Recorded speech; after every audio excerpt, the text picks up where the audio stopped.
Welcome to Mimika TV. I'm your host, Mimika Cooney. I'm honored to be with you on this journey towards empowering you to succeed in faith, leadership, and business. Hi, it's Mimika Cooney. I wanted to pop in with today's mentor moment. I've been hearing this concept a lot lately, and people have been either emailing me or asking me this, especially when it comes to clarifying a message. Now, for many of us, we feel like we've got a story, we've lived life, there's something we want to share, and there's hope in our message. But sometimes it can get a little hard trying to connect the dots. Knowing how it is to craft your message, to really connect with an audience is key. Now, this is especially true from whether you are writing a book or you sharing your story on a podcast, or if you're trying to convince your kids how to do something. Often what I always say to people is start with your story and thinking of the highlights. Now, you've been through experiences in life, and where you are now is not where you started. But what people find so encouraging and what they connect with is the essence of your story. Because remember, our brains are wired for stories. If you're trying to train or teach somebody something, just coming out with the facts is not that appealing. But by starting with a story, it's always kind of grabs your attention. Like if someone says, "Once upon a time," doesn't it remind you of being a child? And all of a sudden your ears and your focus is, "Oh, wow, what does she have to tell me?" A lot of the time, what you want to look at is you're overcoming challenges. Now, it might seem really hard when you're going through one at the moment, but I always like to flip the script and think, well, if I'm going through something hard now, it's just giving me more material to be able to share at a later stage with others to help them through the process.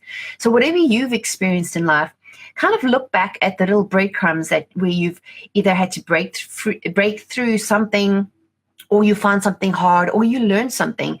That is very key in showing people how they can get to that stage. Because always remember, when you're sharing a message in any shape or form, whether it's written or whether it's spoken, you need to be able to find those ideal pointers that are going to really speak their language. Now, I find this a lot, especially with us authors and writers. You kind of get a little wordy. Like, just think of it like you step inside an elevator and you see somebody and you want to introduce yourself. How would you craft your elevator pitch? I know this sounds almost salesy, but it's not. Really what it is, if you had a minute or less to share your story with somebody, think about why should they care? Why should they care to listen to you?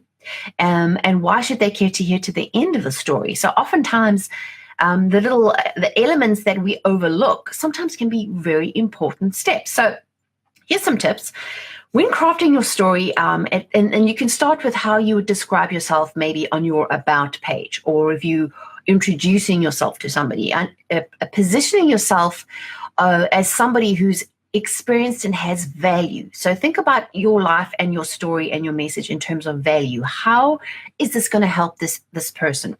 And a lot of it is based on emotions and feelings. So using the senses, like, how did you feel? What did you think? What did you learn? What are those sort of tactile emotions that you were feeling in that situation?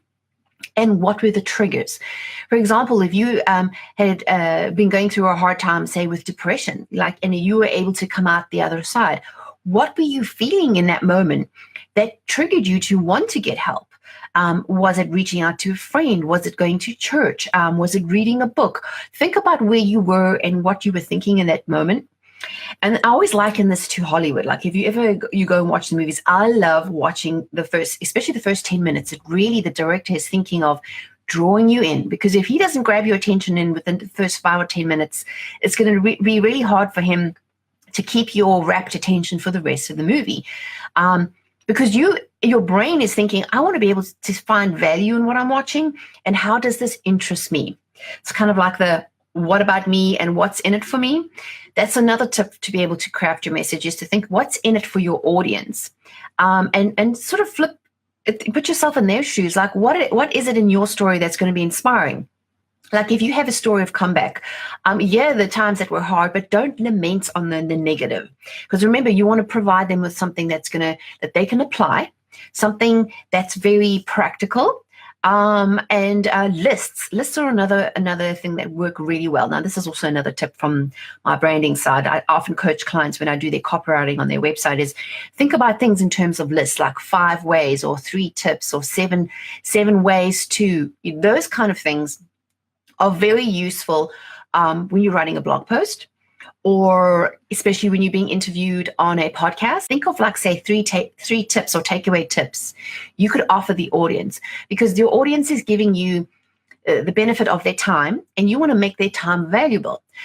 So if that's something that you're wanting to, no matter what your dream is, and you know that God is calling you to something, and perhaps it's something a little bit out of your comfort zone, just think of how you would express your story. And then another thing is to think of, sometimes we are scared to kind of let people in, but vulnerability goes a very long way. So if you want to connect with someone on a deeper emotional level, don't be fearful about being vulnerable and saying, I really struggled with this. Like, hey, my life might look perfect from the outside, but believe me, I've been through some really major struggles, and I really think what I've learned can really help you. May I share those with you? Whether you're sitting next to someone at a conference and you kind of feel like this is something that you can go further. A lot of in the business side, about 10 years ago, I remember when I moved here to Charlotte, and one of the first things I needed to do as an entrepreneur was to go and, network with other businesses in my area. And, South African born me, I didn't really know what these networking groups were all about. So I went to a few, but I was shocked and horrified that, to me, a relationship is based on connection and conversation, right? Which means it's two-way. Like, I speak, you speak, we kind of carry on this way. But what I was shocked was these networking groups would be, hi, my name is Joe. Here's my card. I do this and this and this. If you've got clients that that would be interested in this, make sure you give them my card. And I'd be like, hold on, dude. I don't know you. I don't even know what it is. I'm not interested in what you have to offer, but you coming across as the mega slimy and mega salesy. And a lot of us do that online. I mean, I know, I'll admit, I've done that a few times as well, and I don't realize it because I'm so used to like, hey, this is what we can do. We can help you. But sometimes you got to realize the online world is like dating. It's like meeting someone in person. You wouldn't go up to someone in like a guy go up to a girl in the bar and say, hey, honey, want to get married? No, she would slap you. So just think of it in this way too. If you are wanting to connect with someone or share your message, make sure that it's not direct in their face, that you are connecting on a personal level. So hopefully these are some tips to help you really craft your message, because your message needs to be heard. Your book needs to be birthed. There are people praying for your knowledge, your insights, your experience. So make sure you use these tips. So if you find this video useful, please click like and share it with your friends. We would love to be able to grow our community through our friends like you. And so, and if you're listening on our podcast, make sure to like and subscribe us too.